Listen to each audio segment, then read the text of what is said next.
In other words, success is a result of obedience to laws. What did I say? Talk loud back to me. What did I say? Write that down and tweet that to somebody right now.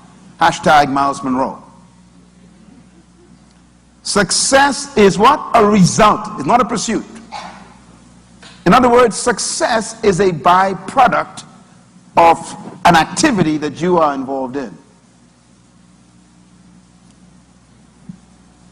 LeBron James had no desire to be successful.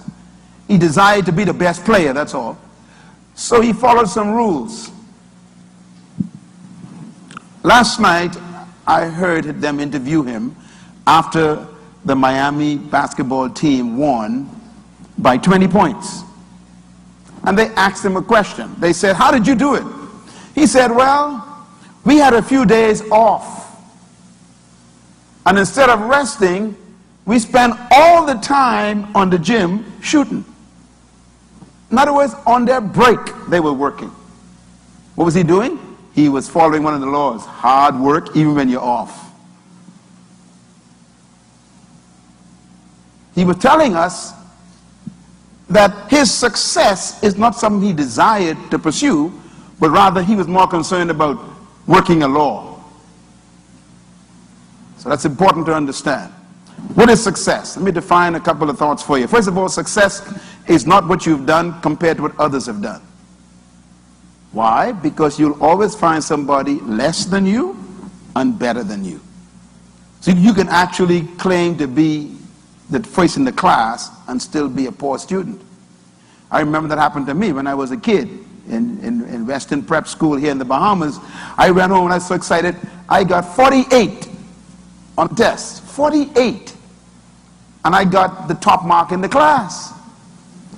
I went home and showed my mother my exams, my test. And my mother punished me. She said, "You got first in the class at 48. Two things has to happen. Number one, the teacher need to be fired. And number two, you are a disgrace. That means everybody got less than 48. She said, 48 out of what? And that was the question. 48 out of what? See, success is not measured by what you've done compared to others. Success is measured by what you've done compared to what you were supposed to do. You were supposed to get 100. So 58 at the top of the class is failure because 100 was supposed to be success. So success is not measured by what you've done compared to what the others have done. It's measured by what you've done compared to what you should have done. In essence, success is the fulfillment of the original assignment or purpose for which the entire test was given. Your life, therefore, is measured by why God created you, not what you've done. Let me try it again. Your success in your life is not measured by what you've done, but by why God created you compared to what you've done. In other words, you could be a complete failure and everybody else thinks you are successful because you didn't do what God purposed for your life. Conclusion then is that success is simply fulfillment and completion of original purpose. The purpose for the exam is for me to get 100%. I got 48. So according to the examiner, even though I got the highest score, everybody failed, including me. Because the issue is not my comparison to the others who got less than me, but my comparison to what I was supposed to have gotten.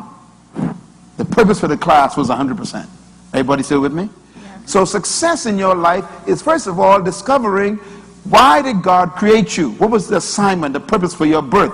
Why did you come into the world? And this is really the key to measuring your success in life.